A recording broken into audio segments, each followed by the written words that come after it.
start streaming, that'll start coming through automatically. We're in our little chat room. Are you tweeting this out or anything, or like was it going live on YouTube or? Yeah, it'll be live on YouTube. I might just tweet this out as well, guys. If you're watching this at home, what I've got on the screen at the moment, this hyper fund is a scam. So whatever you do, that isn't secret research, a low cap gem or anything like that. It's a scam.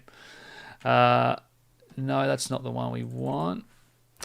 We want this link that I just shared with everyone in the Facebook group.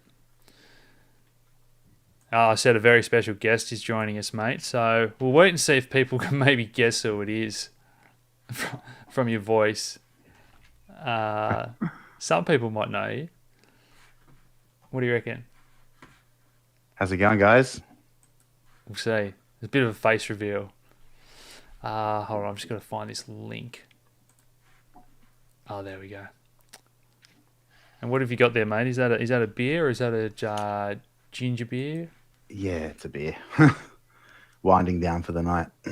Awesome. Oh, you know what? I'll tag you in it. I'll give it away while people are tuning in. Let's do it. Welcome. Very special guest. There we go. You changed your name that many times. Yeah. Okay, I'm running out of characters. The @ always stays the same. Segment. Okay, cool. Let's get that out there. That should do the trick. YouTube doesn't always pick up these videos. There we go. Cool. And I've got my pillows up here so we don't make too much noise because the baby's going to sleep next door. Well, all right, a couple of hundred tuning in already, mate. Everyone wants to know if the dip's over or if it's that's the the way to do a clickbait title. Is the dip over? Yeah. Exclamation mark, question mark, exclamation mark. You know how to do it, mate. You'll have more subscribers in no time with those sort of headlines. All right, so we've got 600 watching already. We'll get into it a little bit, guys. So welcome. Some of you will know Smart Contractor on Twitter. Great trader, another Aussie guy. Well, I might talk about your background in a second, but I'm not sure that we even knew each other back in 2017. But I believe you did a pretty decent job of calling that top. I know you nailed the bottom, and more recently you were joking around 6 months ago that 50k would be the top. And you and I had a really good chat on was it Saturday or Sunday, and we just spoke about what's going on and the euphoria and whatnot. And I sort of thought, we sort of should record those sort of chats because they're so invaluable. I love talking to like technical traders that are either Elliott Wave guys or whatever they've got, and I talk about the fundamentals and on chain. I just love bouncing ideas off each other. So yeah, welcome to the channel, mate. And for those that don't know, you want to maybe give a little intro and all that? Oh well, thanks for having me. So I'm on Twitter as Smart Contractor. Basically, I think I started trading crypto in like 2016, like late 2016.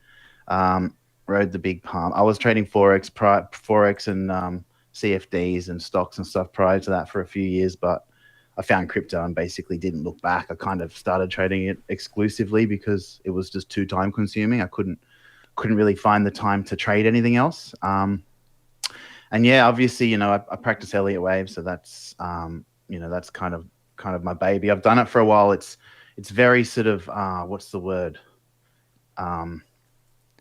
Pedantic, specific.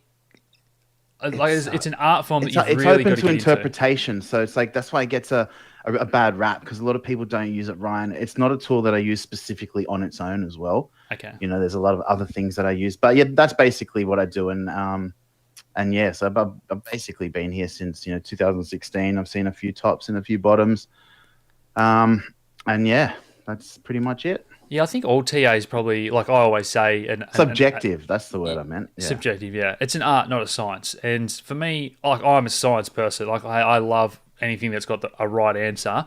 And with TA, I've tried to learn a little bit of everything. So with Elliott Wave, I kind of understand the very basics of, 5 waves up and the human emotion that's attached to that and the 3 corrective waves.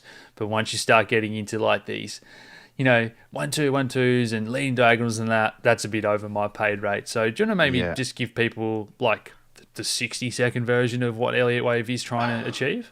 Well, so basically the reason I like Elliott Wave is because it's very methodical. It's rule based. So if you think something's going to happen, you have your invalidation levels. You know where you're wrong, so you can quickly change your opinion. And that's kind of why I like it, because I know, and I have a line in the sand levels. I know where I'm wrong. But basically, the theory goes, if a market on any specific time frame rises in 5 waves, that's called an impulsive wave. So that's basically a leg up or a leg down of a larger degree. So then you can expect a sort of counter trend move back down before another move up. And you just kind of got to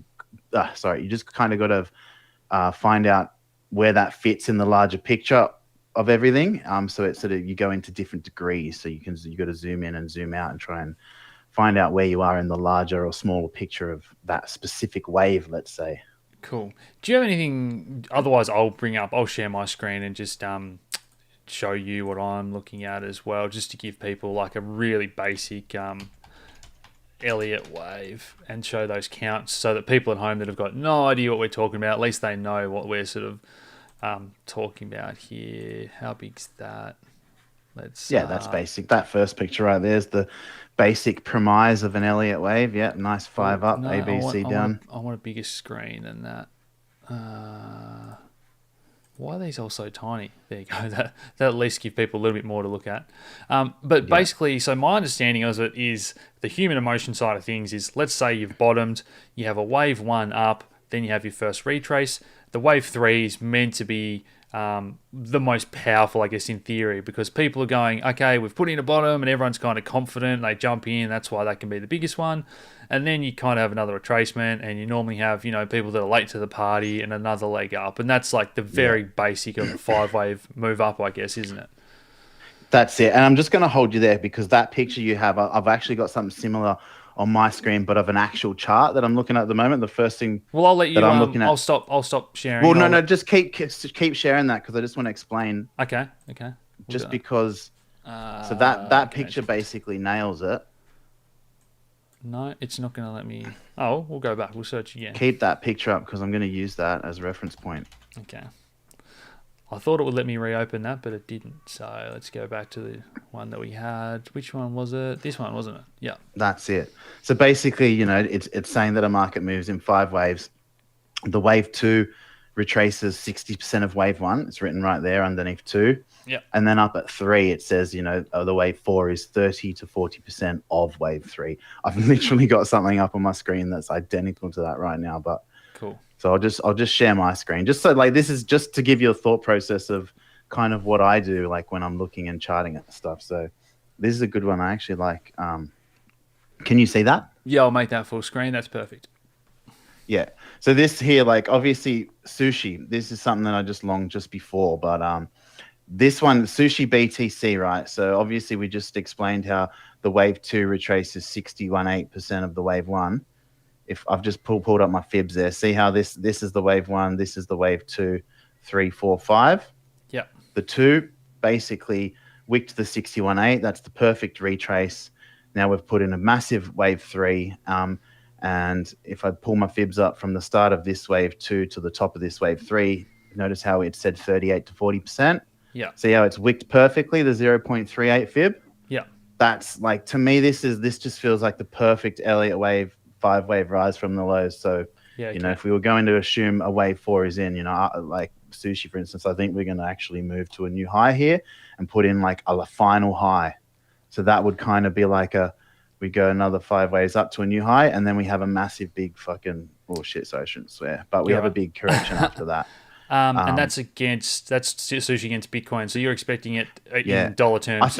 I think dollar terms is very similar. Yeah, obviously it's not quite as clean, but I'll show you. I think it's very similar. I think we've just put in a wave 4 here as well. And I think if you pulled up your fibs, it'll probably be the 0.38 tap as well. I think I think the sushi our USD chart is very similar. Yeah. So this is a flat. So this is where the B goes above the start of A, but ultimately the 0.38 was tapped on the USD pair as well. And look at this daily forming now. It's a massively bullish candle. I mean, it's not closed yet, obviously, but Yeah. I think it's going higher. I think it's going to make one more high, and then I think we're going to have a Well, big retrace. yeah. Okay. We might talk about like Bitcoin and all that in general.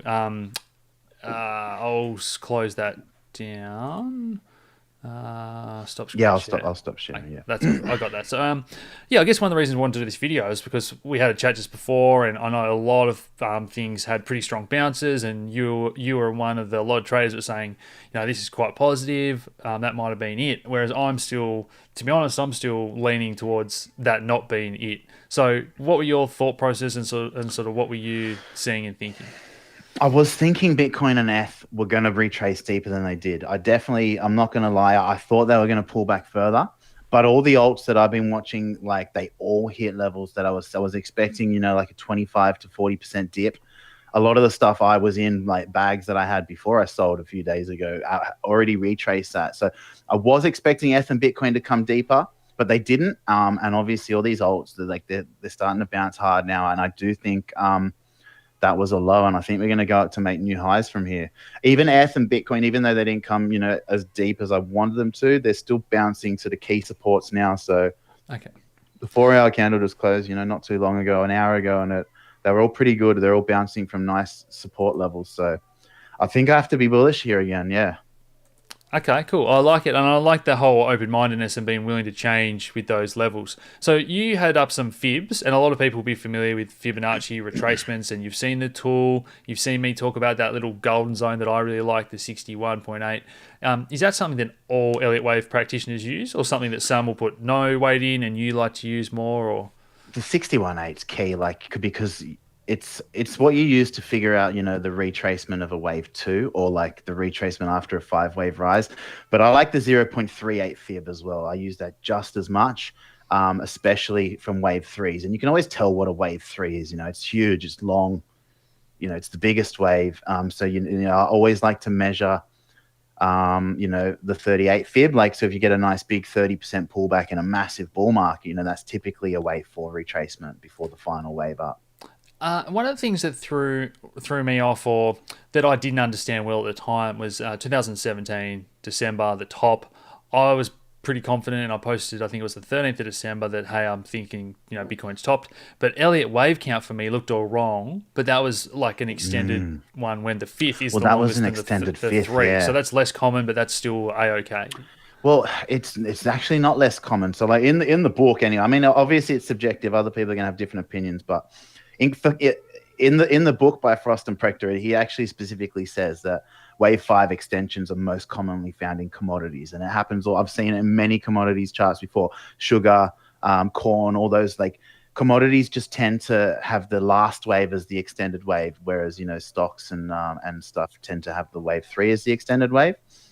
And that's obviously Bitcoin. It was the 5th wave, and that threw a lot of people off. But once you kind of get used to the nature of something, which I think crypto is like, once you become good at charting crypto, it's like it becomes a niche.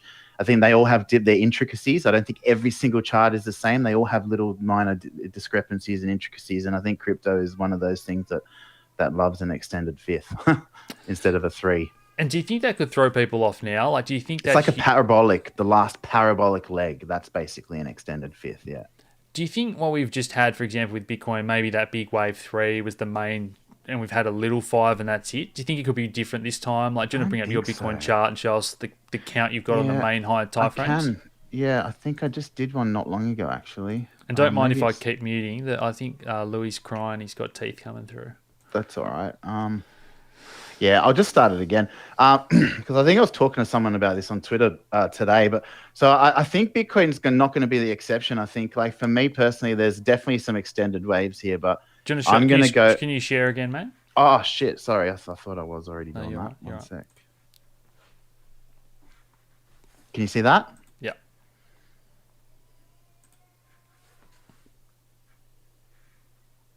All good. All good. Yeah, so I'm just going to start this from scratch, but So basically, like, this is what I think. So I think this is just one sec. So I think, so when I like to chart, obviously there's extended waves. So I'm not going to start from the bottom. I like to start from the middle because I already know the count. But I think this is a wave 1, 2, 3, 4, 5. And this fifth wave was extended. But I think that is just a wave 3 of a larger degree. So that'll be a 3, 4, 5. Like that. And then obviously then we'd be sort of another 1, 2, 3, 4, 5. But I don't particularly know. See, the problem with Bitcoin is the waves can keep extending. Like, so obviously, this is the longest wave, but this could just keep extending again. And then this would be the longest wave. And then the next pullback can extend again. We don't know which wave is the extended wave yet. We just don't know. I don't know. You don't really know until the market turns, really. And you don't know the market's turned until it's done a 5-wave decline in the opposite direction and sort of broken key levels. So for me, you just have to, for me, it's like, the trend is your friend.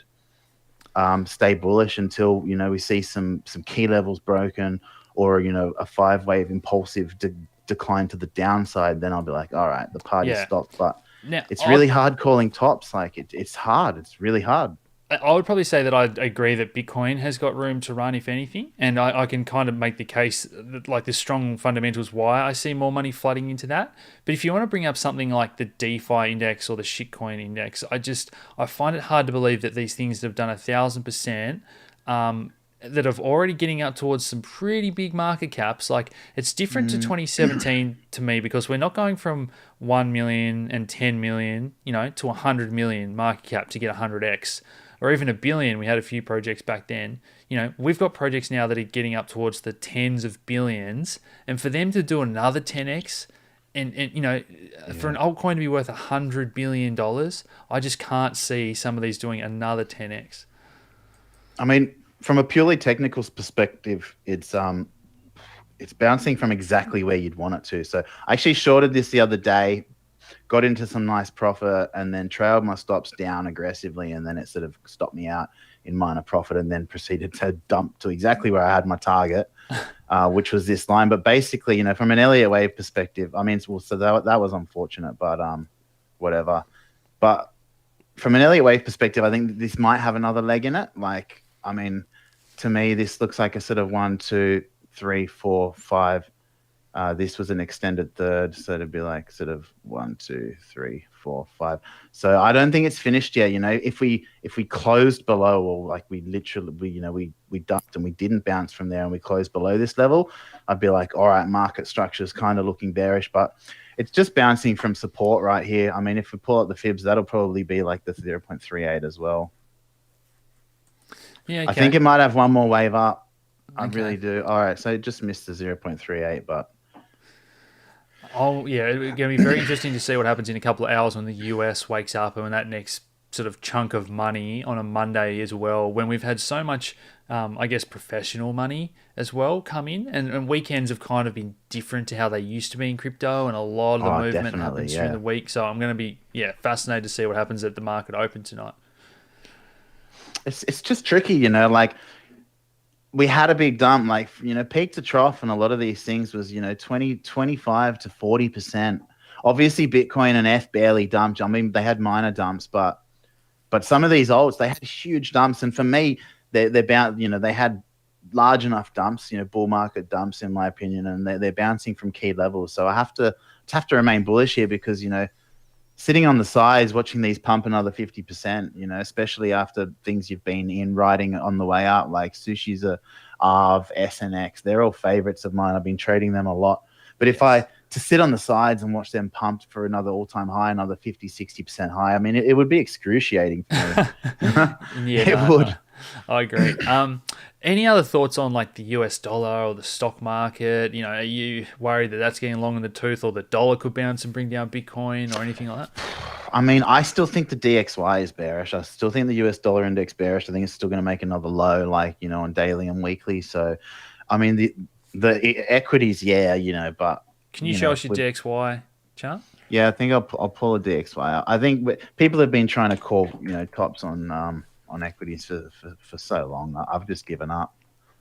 Oh, yeah. As long as the Fed are printing more money each time, then, hey.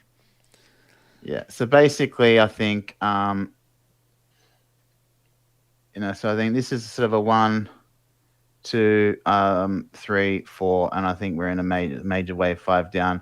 I think this wave 5 is subdividing again, so it's just put in a 4 of 5. So I just make these small so it's easy to understand. So one But more yeah, big leg down. Okay. yeah, I think one more leg down. I think to like 88 or so, and then I'd be potentially looking to, because I think crypto is far more correlated to the US dollar at the moment than equities and whatnot. And that would make sense with Bitcoin having another crack at 50s or even 60 or Yeah, 70K, and yeah. I then the mean, so I dollar think if the bottoming. if the DXY breaks to new lows like 88 or so, I think a lot of crypto is going to make new highs.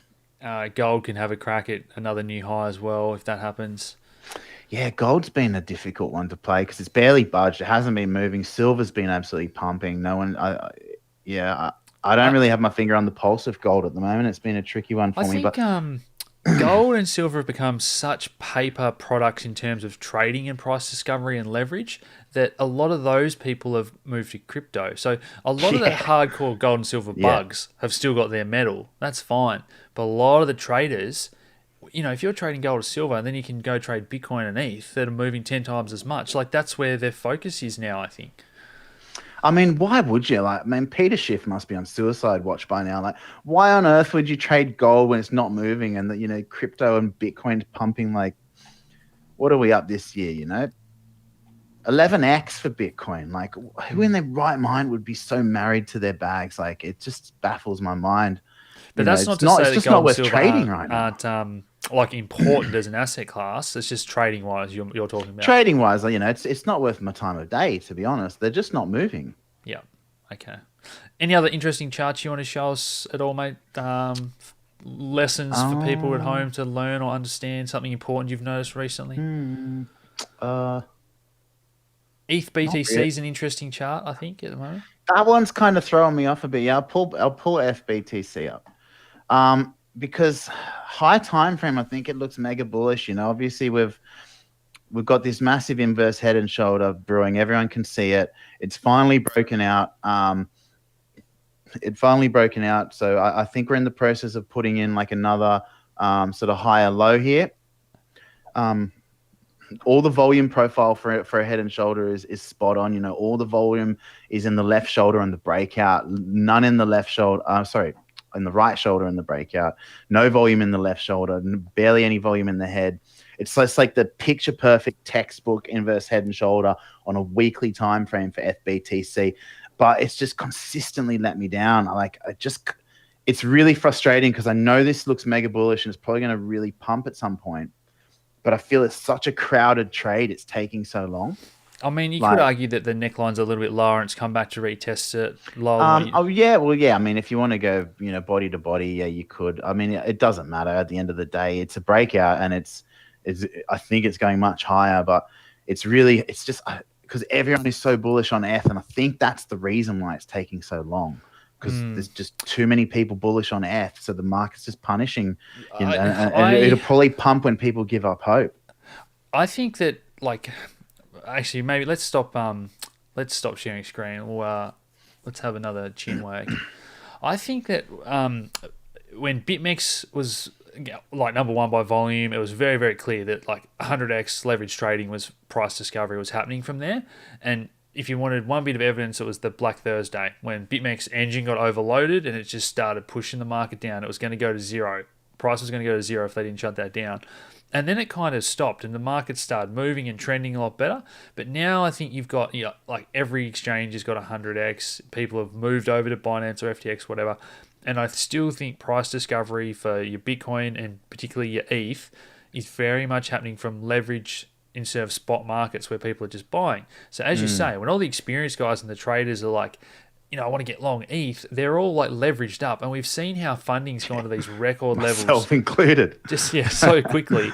But the other thing I noticed is like all the YouTubers and influencers and that on Twitter, no one was interested in ETH under $100. And now it's got to $1,000, $2,000.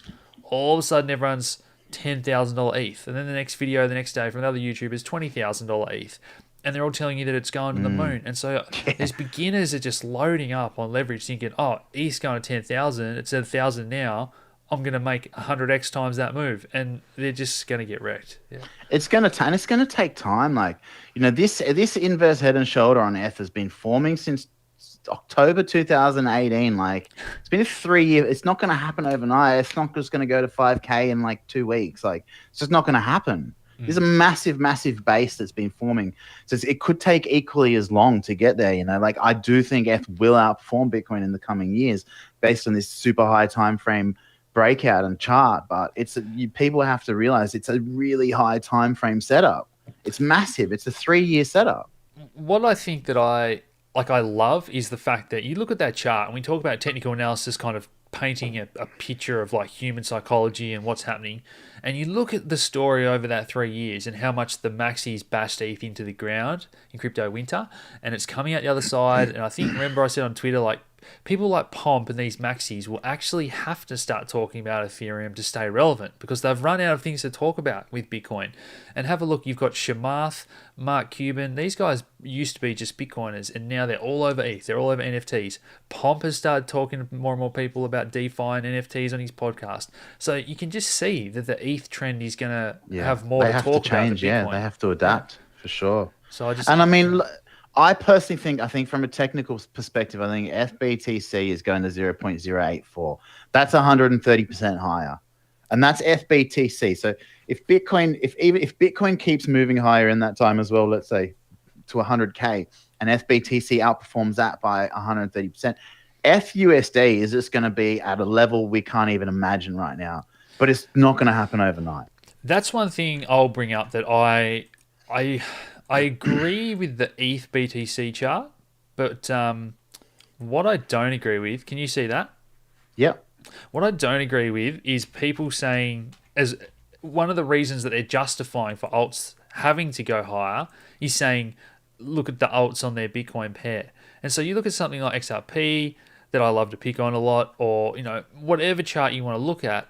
I don't agree that just because it's like at its lows against Bitcoin, that's a reason that it has to go higher. Because if Bitcoin goes to 100K, it's not just going to drag up, Litecoin or Doge and that, like, just for the sake of it. Like, the market cap of Doge isn't going to go to, $1 trillion if Bitcoin's market cap goes to 100 trillion, for example. These things are going to continue to make new lows against their Bitcoin pairs on their charts. And I think all these people that are hanging their hat and trading on their favorite alt, but just because it's like bottoming it against its Bitcoin pair, I don't think that's something that's going to hold your coin. I agree to an extent, but like, obviously never underestimate the stupidity of the herd, once we come late cycle. But I think a lot of old coins, dead chains, like you say, won't survive. But the newer stuff, as newer technology comes out, obviously they don't have large enough charts. I think we are going to see crazy returns on newer technology and newer projects.